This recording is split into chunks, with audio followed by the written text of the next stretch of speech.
Magandang umaga, Pilipinas. Live mula sa Pag-asa Weather and Flood Forecasting Center, narito ang latest sa ating panahon.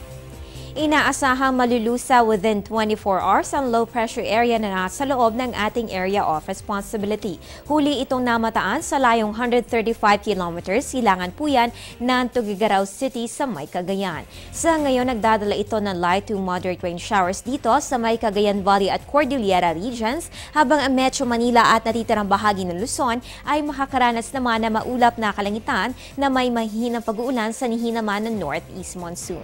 Ang Visayas at Mindanao makakaranas ng bahagya hanggang sa maulap na kalangitan na may pulo-pulong pag-uulan o pagkidlat pagkulob.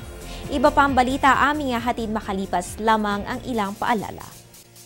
Tatanungin ko ang lahat ng nararapat itanong.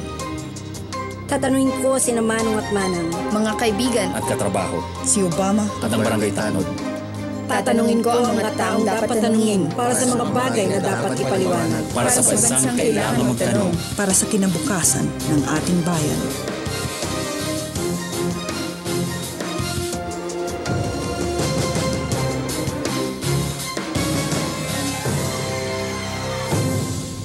Gale warning muling nakataas sa seaboards ng Northern Luzon. Ayon sa Pag-asa, inaasahan ang maalon hanggang sa napakaalon na kondisyon ng karagatan at maaaring umabot sa 4.5 meters ang taas ng mga alon.